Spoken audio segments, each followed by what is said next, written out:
Hello, my dear students. How are you? Hope you all are very fine and safe in home. We are talking about the identification test of inorganic salts. In last class, we had discussed about the flame test, that is a dry test. I told that flame test is not any confirmation test. From flame test, just we can get an idea about the cation of the salt. That type of idea also we can get by seeing the color of the salt. For example, copper sulfate, it is blue in color. Most of the ferrous salts are light greenish color. Ferric salts are brown, light brown color. Zinc, calcium, these salts are white color, etc., etc. Not only this, we can get an idea about ammonium salt by taking the smell of it also. But all these are preliminary tests. To become sure, we have to do the weight test of both cations and anions. In this class, we will learn about the confirmation test of some cations. So at first, detection of copper ion.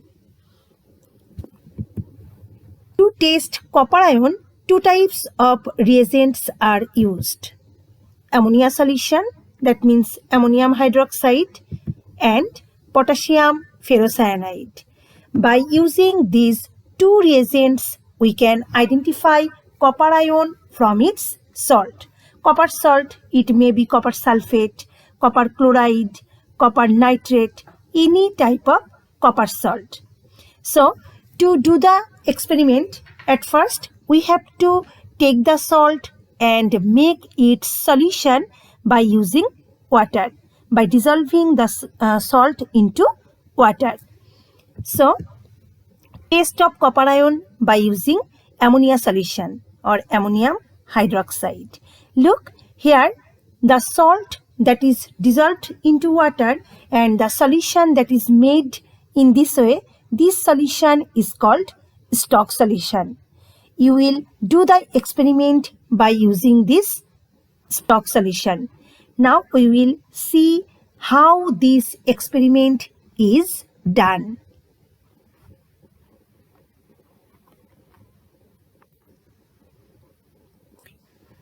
Look, this is copper salt, copper sulfate solution, and this solution, it is called Stock solution. So, in this Stock solution, we will add small amount of ammonia solution, that means ammonium hydroxide. Look, a light precipitation is obtained, light blue precipitation. Here we will see. Now, this precipitation, when we will add more ammonia solution in this precipitation, then what will happen? Now, we will add excess ammonia solution in this precipitation. At first, we will observe that some of the precipitation is dissolved to make deep blue solution. Here, all the precipitations are not dissolved in the same time because we need more ammonia solution for dissolving the full precipitation. So here, look, some precipitation is dissolved here and these make deep blue solution. Now we will pour the solution from upper side and the precipitation that will be remained, here we will add again excess amount of ammonia. Now when ammonia is added here, now the rest of the precipitation will also be dissolved and deep blue solution will be made from there. Now look, the light blue precipitation, that is basic copper sulfate, and when copper sulfate reacts with ammonium hydroxide, it produces basic copper sulfate, that is made light blue precipitation. And the deep blue solution, this is tetraamino copper sulfate. This tetraamino copper sulfate, its color is deep blue and it is soluble into water. So it makes deep blue solution. Now we will see the reaction that occurs in this identification test. We have taken copper sulfate, and when ammonium hydroxide reacts with copper sulfate, it produces copper sulfate copper hydroxide, that is basic copper sulfate, and also ammonium sulfate, it is aqueous solution. This precipitation of basic copper sulfate, its color is light blue. Now when excess ammonia is added in this test tube, there are both compounds present in the test tube. Here excess ammonia is added and it makes tetraamino copper sulfate and its color is deep blue. It makes aqueous solution, deep blue colored aqueous solution. So here basic copper sulfate that we first saw light blue precipitation, this is basic copper sulfate, and after adding excess ammonia, it produces deep blue solution, that is tetraamine copper sulfate. This is the detection of copper ion by using ammonia solution. Now we will see another test of copper ion by using potassium ferrocyanide solution. Now test of copper ion by using potassium ferrocyanide solution. Look, this is the stock solution, copper sulfate solution. Here 2 or 3 drops of potassium ferrocyanide is added. Look, here reddish brown colored precipitation is formed. By seeing this precipitation, copper ion is identified by using potassium ferrocyanide. Here the reaction that are occurred, copper sulfate reacts with potassium ferrocyanide, it produces cupric ferrocyanide, and this cupric ferrocyanide, its color is reddish brown and it makes precipitation of reddish brown color. So by using any of these two tests, we can identify copper ion from its salt. Now detection of ferrous ion. Here also to detect ferrous ion, 2 types of reagents can be used, ammonia solution and potassium ferrocyanide. Here also by using any of these 2 reagents, we can identify ferrous ion from its salt. That means ferrous chloride, ferrous sulfate, ferrous carbonate, any kind of ferrous salt. Test of ferrous ion by using ammonia solution.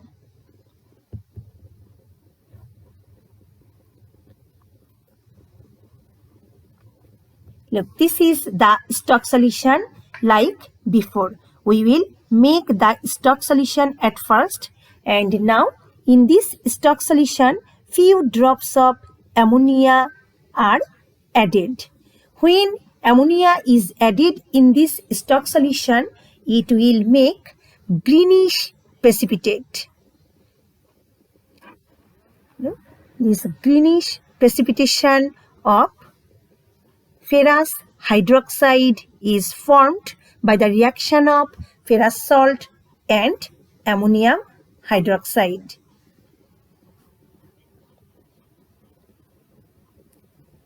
Now, when it is shaken, the precipitation disappears. It looks that the precipitation is dissolved. No, the precipitation is not dissolved, because when we will add again excess ammonia, then the precipitation again reappears. So precipitation will form after adding up ammonia solution in ferrous salt.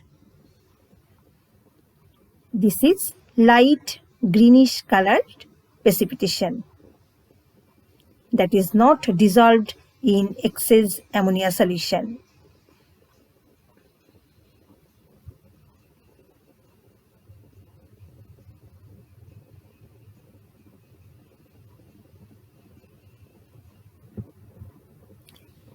Now, here the reaction that occurred, we have taken the stock solution, ferrous salt, and when ammonium hydroxide reacts with this ferrous salt, it produces ferrous hydroxide, and the greenish precipitation of ferrous hydroxide is seen in the test tube.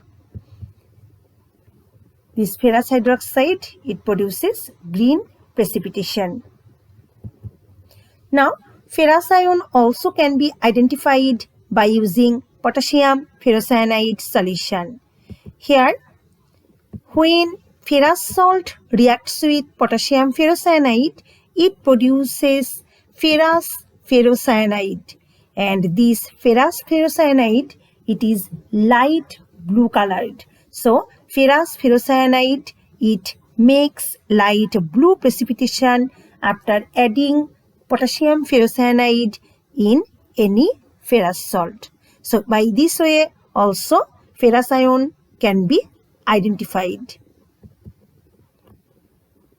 Now, identification of ferric ion. Here also, to identify ferric ion, two types of reagents can be used: ammonia solution and also potassium ferrocyanide. By using any of these two reagents, we can identify ferric ion from its salt: ferric chloride, ferric sulfate, ferric nitrate, ferric carbonate, any kind of ferric salt. So at first, test of ferric ion by using ammonia solution.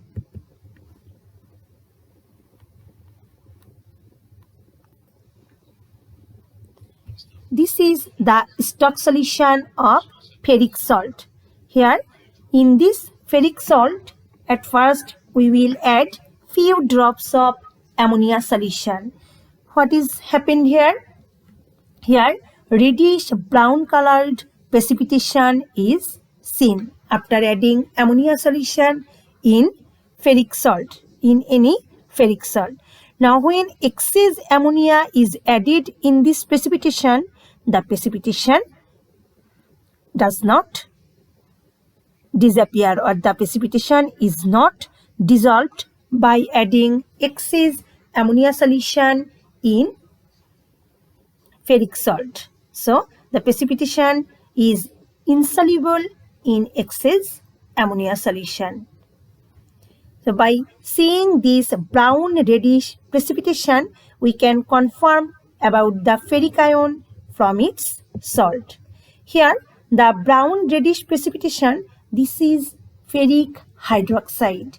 When any ferric salt reacts with ammonium hydroxide, it produces ferric hydroxide, and we see the brown reddish colored precipitation of ferric hydroxide in the test tube. So, this ferric hydroxide, it is reddish brown precipitation. Test of ferric ion by using potassium ferrocyanide solution. Potassium ferrocyanide, when is added in ferric salt, then what will happen? Look here. Here, potassium ferrocyanide test. For doing this test, we need stock solution, potassium ferrocyanide solution, dropper. Now, how will we do the experiment? At first, we will take the stock solution in a test tube. Now, by using dropper, 1 or 2 drops potassium ferrocyanide is added in this stock solution. Now look, deep blue colored precipitation is formed after adding potassium ferrocyanide in ferric salt.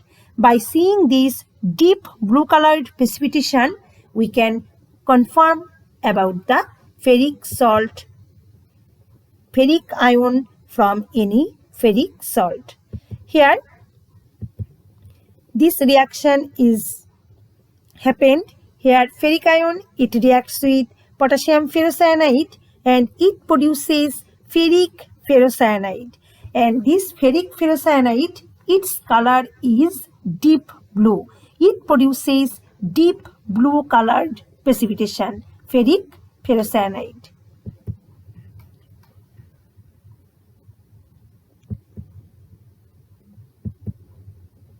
Now, detection of sodium ion. To test sodium ion, the following reagent is used. To test sodium ion, potassium pyroantimonate is used. K2H2Sb2O7.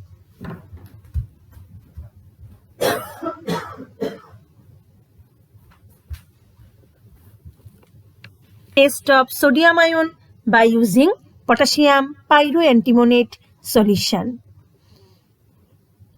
Here, potassium pyroantimonate, it is colorless solution, and when potassium pyroantimonate is added in any sodium salt, then sodium salt reacts with potassium pyroantimonate and it produces the white colored precipitation of sodium pyroantimonate. When in the test tube is rubbed by a glass rod, then fine particles of sodium pyroantimonate is seen in the wall of the test tube, on the inner wall of the test tube. And this sodium pyroantimonate, it is white fine particles. This precipitation is not like cloudy or white, deep white precipitation. It produces fine particles like precipitation. So, dear students, today after this we learned about the conformation test of copper ion, ferrous ion, ferric ion and sodium ion. In next class we will learn about some more conformation test of some more cations. Today after this, thank you everyone.